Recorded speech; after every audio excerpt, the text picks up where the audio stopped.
Salam sejahtera dalam kasih Tuhan Yesus Kristus. Jumpa kembali Bapak Ibu Saudara-saudara pada kesempatan ini untuk saya menyampaikan pesan firman Tuhan. Bapak Ibu Saudara-saudara, sebelum saya menyampaikan pesan firman Tuhan, mari sama-sama kita berdoa. Bapa, kami bersyukur untuk kesempatan ini untuk kami kembali diberkati dalam firman-Mu. Berfirmanlah, urapi hamba-Mu, biar Roh Kudus membuka rasa firman, karena firman yang berkuasa dalam kami.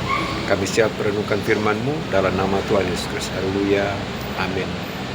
Bapak Ibu jemaat dikasih Tuhan, renungan firman Tuhan terdapat dalam kitab Lukas pasal 15 ayat 17. Bicara tentang perumpamaan tentang anak yang terhilang. Di ayat 17 dikatakan di situ bagian A, seorang anak yang terhilang, dia menyadari keadaannya. Dan di ayat yang ke-18 dia berkata di situ, lalu aku akan bangkit. Bapak Ibu sudah dikasih Tuhan, dua kalimat di ayat 17 dan ayat 18 di sini ada sebuah pesan yang kuat dalam kehidupan saudara dan saya. Saudara-saudara, yang mana merefleksikan seorang anak yang terhilang ketika dia memboroskan harta dan kekayaannya, pergi ke negeri yang jauh, dan ketika dia menderita kelaparan dan dengan berbagai hal yang dia hadapi, dia kembali kepada bapaknya. Saudara-saudara, ketika dia kembali kepada bapaknya menyambut dan bahkan mengadakan pesta bagi anak ini. Saudara, anak yang terhilang adalah gambaran kehidupan orang yang jauh, yang telah jauh dari Tuhan. Saudara-saudara, yang telah kehilangan persekutuan dengan Tuhan. Tapi ketika dia mau kembali kepada bapaknya, maka bapaknya menyambut dia dengan sukacita. Sehingga ini memberikan sebuah pemahaman dalam kehidupan kekristenan. Siapa engkau yang telah jauh? Mari engkau kembali kepada Bapamu. Bapa ini maksudnya adalah bicara tentang Tuhan Yesus Kristus sendiri. Bapa kita yang mengasihi setiap siapa yang mau datang kepadanya. Saudara, di ayat yang ke-17 berkata, lalu ia menyadari keadaannya. Kata menyadari di sini mendefinisikan tentang ketika dia mengintrospeksi dirinya, ketika dia merenung, terjadi sebuah perenungan dalam diri bahwa dia tidak bisa hidup jauh dari Bapaknya. Saudara, kita pun juga demikian, perlu untuk merenung dalam perenungan diri, memberikan sebuah koreksi dalam diri kalau terkadang kita sudah jauh, saudara-saudara, untuk kita kembali kepada Bapa kita. Saudara-saudara, mengevaluasi diri tentang keadaan diri kita yang entah mungkin saudara hari-hari ini terasa sudah mulai menjauh. Saudara, di ayat selanjutnya dikatakan anak ini berkata, aku akan mati kelaparan. Memang demikian, ketika dia jauh dari bapaknya, maka dia akan mati.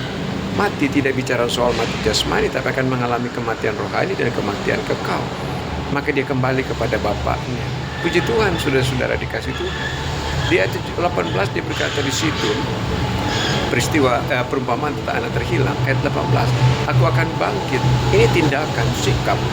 Saudara, ketika dia sadar dan menyadari keadaannya, dia bangkit. Adanya satu kegerakan di dalam dia untuk meninggalkan hal yang lama, meninggalkan dosa, meninggalkan perbuatan yang tidak berkenan, untuk datang kepada Bapa, untuk beroleh pengampunan dan beroleh pemulihan. Aku akan bangkit. Ini adalah bicara tentang kehidupan yang mau terus melihat ada sebuah perubahan dalam hidup. Saudara, adanya satu action di dalam kehidupan. Aku akan bangkit. Tidak terus berdiam diri di tempat yang salah.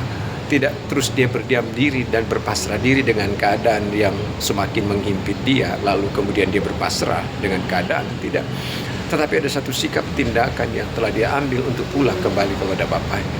Bapak Ibu jemaat dikasih Tuhan, perumpamaan tentang anak yang hilang ini akan memberi sebuah pesan yang kuat bagi setiap kita warga gereja jemaat Tuhan. Mari saudara-saudara, teruslah kita tinggal di rumah Bapa. Maksudnya adalah terus memiliki persekutuan dengan Tuhan. Jangan engkau menjauh dari Tuhan. Terus nikmati kasih karunia Tuhan. Kalau toh sekiranya engkau jauh, mari engkau segera kembali. Tuhan penuh dengan belas kasih, menyambut setiap orang yang datang kepadanya. Dia tidak pernah menolak. Ketika engkau datang kembali dengan kerendahan hati, dengan percaya, dengan menyadari, dikatakan bahwa aku tidak layak lagi disebut anak Bapa karena aku telah berdosa. Ini adalah sebuah kesadaran penuh dari dalam hati dari anak yang terhilang ini, dan dia mengalami sebuah proses pemulihan dalam kehidupan. Tuhan memberkati saudara-saudara dimanapun saudara berada mendengarkan tayangan ini. Seperti anak terhilang yang kembali ke bapaknya dan bapaknya menyambut dia. Puji Tuhan, karena Bapa sayang, Bapa mengasihi dia. Puji Tuhan, diadakan pesta dan dikasih cincin, dikasih jubah baru, dikasih sepatu baru. Ini adalah bicara sesuatu yang Tuhan lakukan dalam kehidupan mereka yang mau datang dengan percaya terus kepada Tuhan. Haleluya, puji Tuhan. Tuhan Yesus memberkati. Saya dari satu tempat, saya dari tempat ini untuk saya mengambil kesempatan untuk menyampaikan pesan firman Tuhan. Berkat Tuhan jadi bagian saudara-saudara sekalian. Amin. Tuhan Yesus memberkati. Kita berdoa. Terima kasih Bapak untuk pesan firman yang singkat.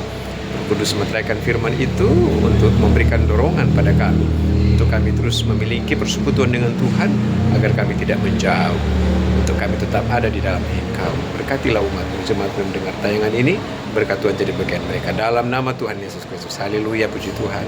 Amin. Tuhan Yesus memberkati kita sekalian, Ibu Bapak jemaat yang dikasih Tuhan. Haleluya.